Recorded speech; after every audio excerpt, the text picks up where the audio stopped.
இன்றைக்கி ஒரு எடுத்துக்காட்டுக்கு இங்கே கன்னடர்னு எப்பயுமே சொல்லப்படுகின்ற, இன்னும் அவர் அரசியலுக்கு வர்றேன்னு சொல்லும் பொழுது எப்பயுமே சொல்லப்படுகின்ற சூப்பர் ஸ்டார் ரஜினிகாந்த் அவர்கள் தமிழராக மாறி பல வருடங்களாக இப்பவுமே அவர் கன்னடர்.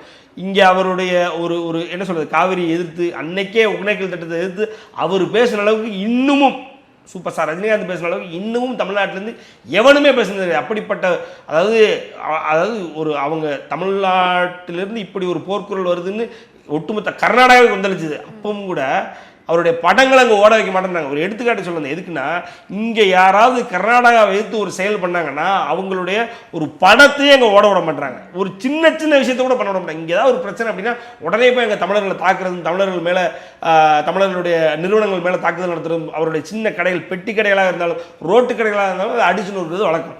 ஆக திமுக அரசாங்கம் இந்த மேகதாது அணையை கட்டக்கூடாதுன்ற ஒரு ஒரு என்ன சொல்கிறது, ஒரு ஸ்டாண்டை எடுத்தாங்க அப்படின்னா ஆட்டோமேட்டிக்காக இவருடைய பிஸ்னஸ், இவருடைய தலைவர்கள், இவருடைய அதிகாரி, திமுகவை சார்ந்தவர்களுடைய ஆஃபீஸஸ், அங்கே என்னென்ன கம்பெனிஸ், என்னென்ன நிறுவனங்கள், என்னென்ன ஃபேக்ட்ரிஸ் என்ன எல்லாத்தையும் அதாவது பஸ்பம் ஆக்கிடுவாங்க கர்நாடகாவினர். அவர்கள் அந்த மாநிலத்துக்கு ஒன்றா வரைஞ்சி கட்டிட்டு வர்றாங்க. அதற்காக பயந்தும் கூட இருக்கலாம் அப்படின்னு சொல்லி அதுக்காக தான். அதுக்கு ஒரு எக்ஸாம்பிள் சன் டிவியினுடைய அங்கே உதயா டிவி இருக்கு இல்லையா, உதயா டிவிக்காகவும் இருக்கலாம்.